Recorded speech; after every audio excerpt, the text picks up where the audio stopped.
Steven. Welcome to Options Brew TV. Nice to have you on the show. How you doing, man? I'm doing well. Thanks for having me on, Lex. Good. Okay, here's the deal. I'm going to have you say your last name. I'm going to try it first, though. Semeraro. Yeah. No, that wasn't right, was it? Semeraro. Oh, Yes. Semeraro. Okay. Yeah. All right, good. So that's nice. So it looks just like it sounds. And you told me in the bio that you are in your last year of college. Is that right? Yes, sir. I'm graduating in 2 weeks with my degree in mathematics and physics. Yeah, fine degrees. I love it. That's what I wish I had done more of in my college days, which is about 100 years ago. That's good. And I just want to let the folks to know you are in your spare time at school as you're finishing your last year. You're creating a platform that you've hooked to Tradier, right? Or you're hooking Yes. to, and it's called what? Vicarisi? Did I say that right? Yeah, it's Vicarisi.com, or you could Google Vicarisi Ventures and you'll see us. Okay. And tell me a little bit about that. Tell the folks what's going to happen on Vicarisi. What are they going to get when they go there? Right. So most trading platforms are going to focus on technical analysis and other aspects related to that.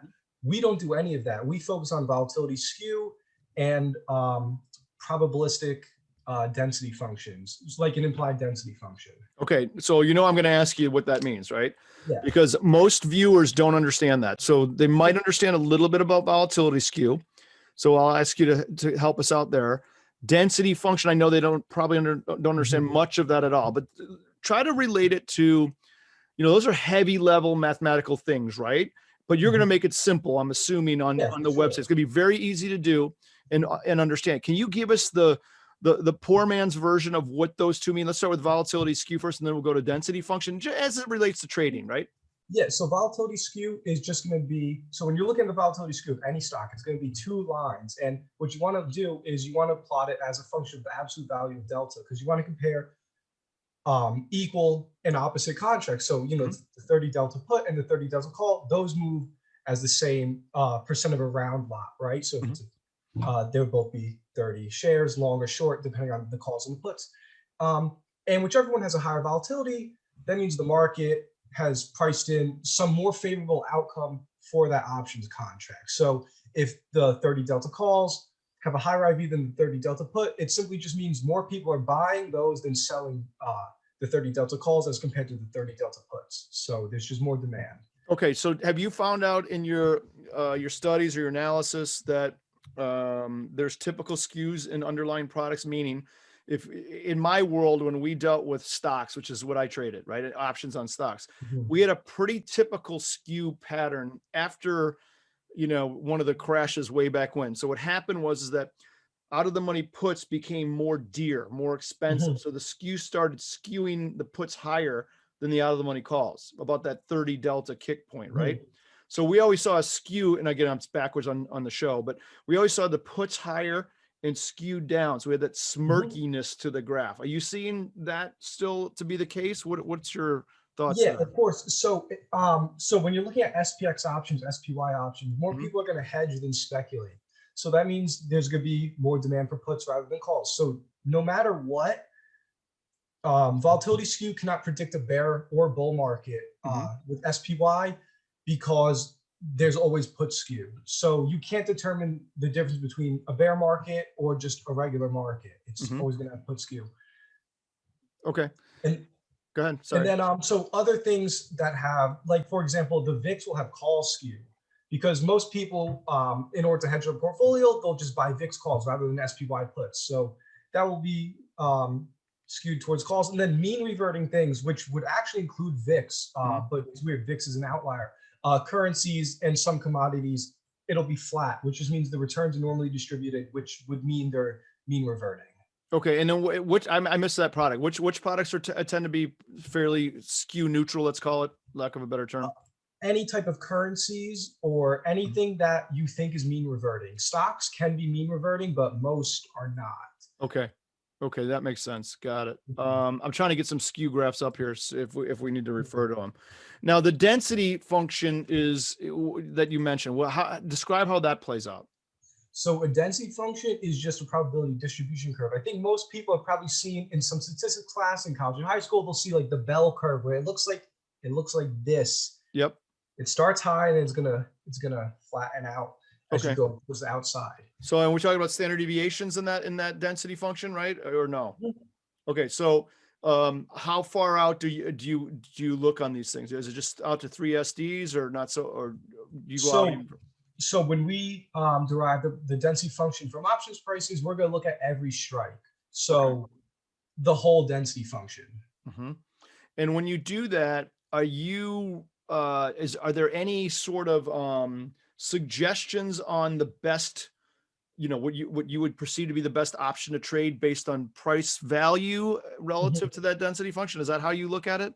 Yeah, if it wasn't an indicator, we wouldn't be using it because then it would have no merit. Sure. So there's a lot of things you could do with it. If you see a normal distribution, like a standard bell curve, Hmm. what you want to go for is um, a delta neutral short volatility strategy, like an iron condor, Hmm. where you would just set up the iron condor on the tail end of the distribution. You have a really good probability of profit. Sure. And then also there's other things called skew and kurtosis. So that would mean that the density does not look like a bell curve. And that would mean it favors one direction or the other. And then you would just set up a directional trade. So you'd be looking at vertical spreads, Hmm. call and put spreads, things Sure. like that. Yeah. Understood. So on those fatter tails, you might set up something with skewed. I don't mean to use that word, skewed in that direction, or maybe anti that direction. Who knows? Yeah. So if it has a higher standard deviation, Hmm. meaning that it's going to be like pressed down and then everything's going to be widened out. Yep. What you want to do is you want to go like long volatility. So instead of like just selling an iron condor, you could just buy an iron condor, which would mean Okay. instead of credit spreads, you'd be just buying debit spreads. Sure. Okay. Yeah. Good. Okay. Yeah, exactly. So if you see some standard normal distribution, it looks like a bell curve, you want to think iron condors, right? Okay. Or maybe a butterfly spread, something related. And Hmm. then if it doesn't look like a standard normal, then you don't want to do those strategies. You want to pick a direction. So there's two things also. You could go with the market or against the market. So you could, let's say you're looking at some density function and Hmm. it says that the stock is going to move up.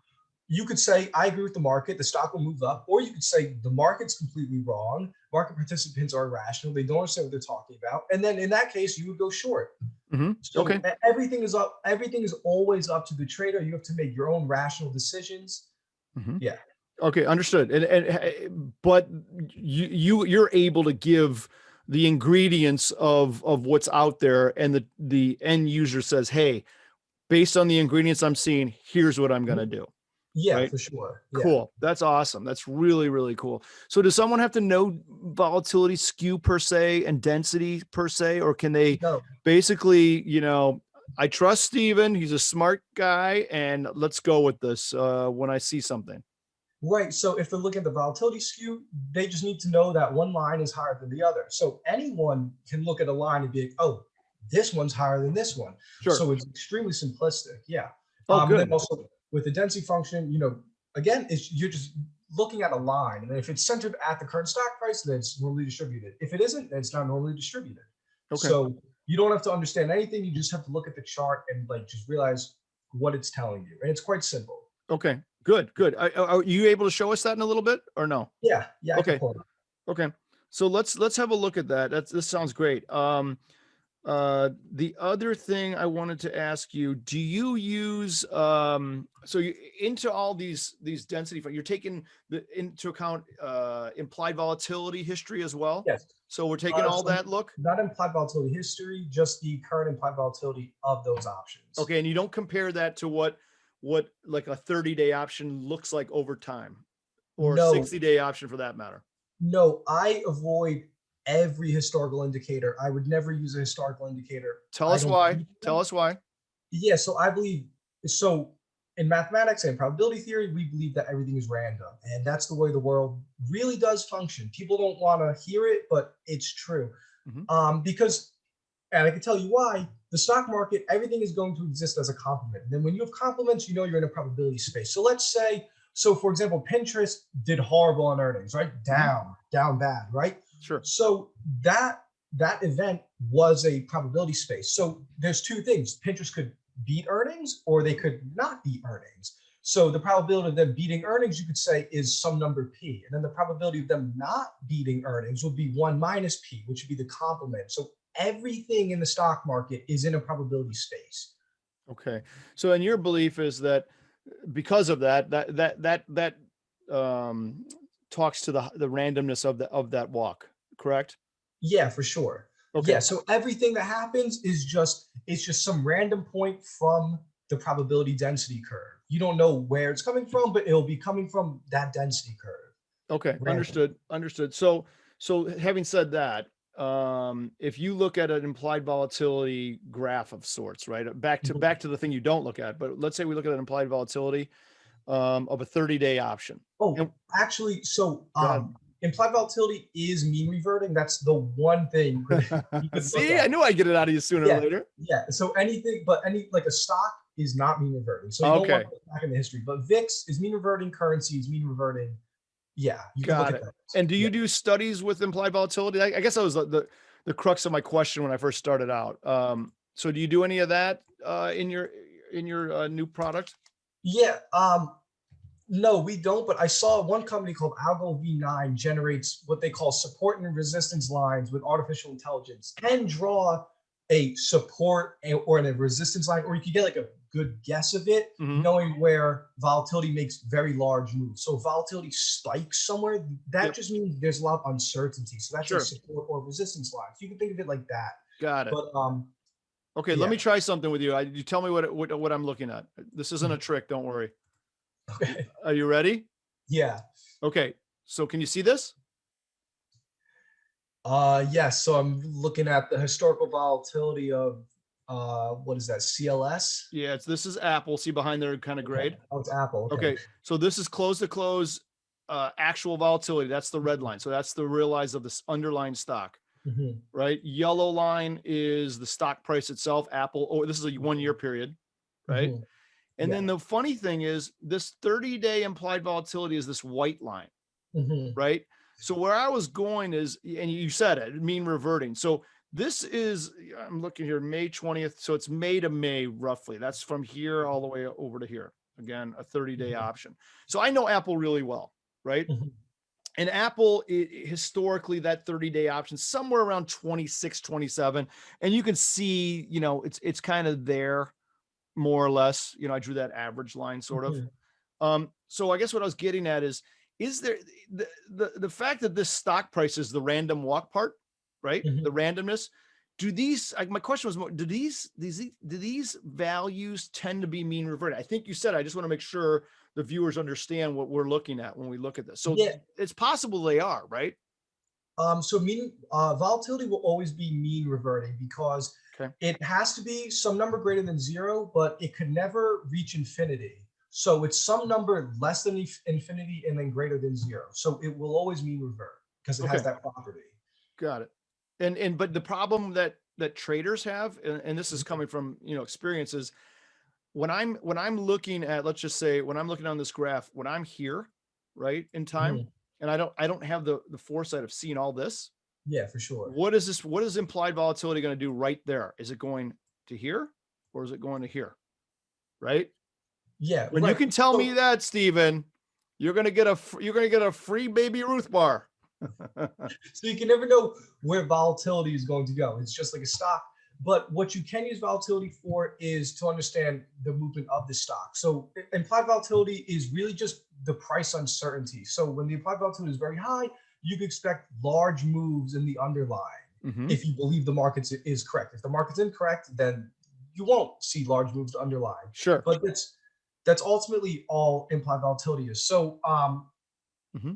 okay, the chart's gone. But so yeah, Oh, sorry. if you look I can take it back if you need it. So, yeah, so if you look at when implied volatility was the highest, you can see that Apple did make large moves. yep, I'm back So here. Sorry about that. I didn't know we were going to go back. My yeah, apologies.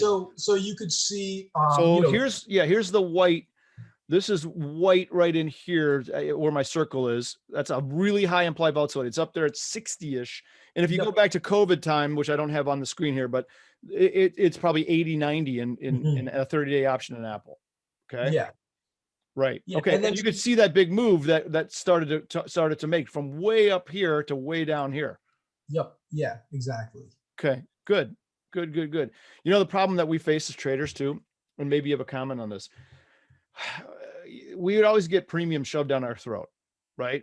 Everyone would sell it to us and we'd hate typically buying it. So you're down here in these zones and you're like, okay, this is like trying to catch a falling knife, right? Yeah, for Trying to sure. guess when premium, it's going to expand. We know it's going to expand sooner or later, but am I going to suffer theta forever and be able to hold on to this position, or am I going to get lucky enough to have bought it here and see it go right up like that? I mean, you never know. I don't have that crystal ball, right? Yeah. No one has the crystal ball when they can tell when volatility will shoot back up. You can know that it is going to go back up, but it will always take some indeterminate amount of time. So Sure. you can never get an edge in trying to predict things. It's just not going to work. Understood. Okay, good. All right, I'm gonna let you take over now. So that was good. Thank you for that. So you were going to share your screen and show us some of the things that you're looking at, right? Yeah, sure. So I could pull Python script, and so this is how fancy looking graph. This is called a risk neutral density because it's derived from the price of options, and options are priced in a like a risk neutral way. Sure. So this is the implied density of Apple. So you can see the out of the money puts are higher than the out of the money calls, and that's just because of Apple exhibits put skew. Apple is a large percentage of SPY, and so you're going to see the put skew there. Right. So hold on a second. Let me find out where I'm looking. So where am I seeing out of the money puts higher than out of the money calls? Am I looking here? Like if you look at 80 to 100 compared to like 140 to 160. Okay, so up here is where, right? That's the lower part. Yeah, and that doesn't mean that Apple's going to go down necessarily. It just means that people are just buying protection. Sure. Why is this hump here? Right. So a probability density is the way you find probability is it's the area under the curve. So whichever section has the most area under the curve has the highest probability. So if you look at 120 to 140, and then I can see where Apple is now. So Apple is at 133, and then after hours it's at 137. Sure, they had earnings, I think.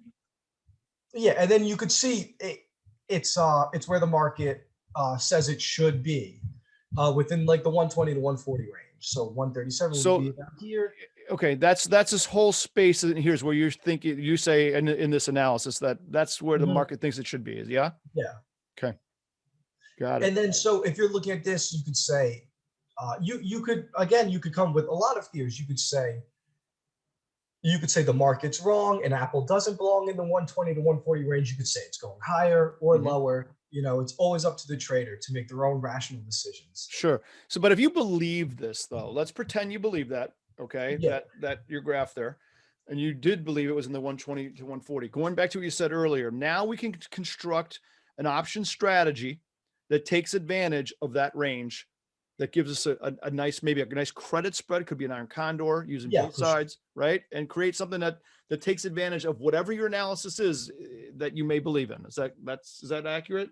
Yeah, for sure. So what I would probably do here, I wouldn't trade Apple because the IV is not too high. I kind of like the meme stocks. They're more exciting. Yeah. But so you would maybe want to sell like the 150, 120 iron condor. Got it. So the 120 on the lower end, right? The put side of the equation, the 150, I think you said on the upper end. So we could make that the call side, right? Yeah. Perfect. And then, adjust the spread to however much risk you want to take, but that's where I would cap it. Okay. And do you have a typical like rule of thumb you use when doing these iron condors? Are they $10 wide, or just depends on the stock price? What do you feel about that? There's no, I've thought about that, but I really don't think there's any rule of thumb. It's really, you got to see what you're dealing with and then just go from there. Okay. Yeah. Awesome. Good. So we're not going to see, when we sign up for Vicarisi, right? We're not going to see all this code. No, you're just going to see a density plot. Okay. But what if we want to see the code? We can't do that. No, you can't do that. All right. Good. It's not open source. Okay. And so you're going to see a lot of density graphs. Are you going to you're going to have some skew stuff going on in there? What else will be in there? Looking at your option Greeks. And then, so we have this is more of a complicated model. It's more of a research project for me, but I've been researching using wave functions, like a quantum mechanical model, to price options rather than like the standard normal, which is used in Black-Scholes. And that's because stocks can sometimes exhibit wave function properties, meaning like there will be like a negative probability somewhere. And that arises in liquidity holes. So if you're trying to make a market and there's a lot of liquidity holes, you would want to use a wave function and then derive the probability amplitude. But that's definitely going to confuse some people. So we're going to leave that out of this. All Yeah. right, good. Yeah. All right, awesome. This is good stuff. I love it. I love it. So we actually have some folks who really, really get into this. Yeah, for sure. Yeah. There's a lot. It really is a scientific field when you think about it. It has human psychology, probability theory, statistics. It's very exciting. Yeah. No, I agree. I agree. People, listen, here's another, just as a kind of a point of reference. I deal with traders and investors all day long, right? I'm always talking to them in my current role, right? Guess what everyone's looking for in the off-floor world, right? There's no trading floor anymore. That jacket behind me was when I traded on a floor, like in the old days, when I was yelling and screaming on my cards. That doesn't exist anymore. Here's the advantage to that world. I got to see order flow. I didn't need to know about implied volatility and all that stuff. You know why? Because I got to see and feel order flow. That's what I got to do and make my decisions accordingly. Now we don't have that. So my point here is that almost everyone I speak to is looking for trade idea generation, right? Why should I do this, that, or the other thing? Give me some data and let me make my decision, but I need to see the data. And it sounds like, man, where you're going is exactly down that path, which I think is a great, great model. Yeah, for sure. So speaking about generating trade ideas, you want to generate what's known as a positive expected value bet. And that just means you would make some bet, and because it has a positive expected value, if you do it some infinite number of times, that means you just keep doing it your whole life, and then you would make a profit. That's a positive expected value bet. A negative expected value bet would mean you go to zero. So if you just buy, some people just continuously buy out of the money calls.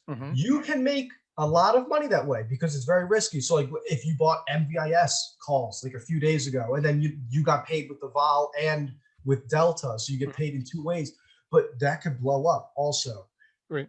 So yeah, if you continuously buy out of the money calls on MVIS, eventually that account will blow up. That's right. Yeah. So you're not a fan of that. And that's kind of probably the, I don't know, the tipping, not the tipping point, but the negativism that maybe some of the beginners make is they tend to, I always call them lotto tickets, For sure. They're lotto tickets. They're lotto tickets for the most part. I get that. Where we use the out of the money options of puts and calls is we probably ended up selling all the heavy meaty stuff in the middle. And we did it for risk control purposes because again, a binary event, we never know when it's going to happen. It could, right? And we just needed to protect ourselves from mass blowout. So that's what we tended to do. Yeah, for sure. You would just be capping your losses. Yeah. Yep, exactly. So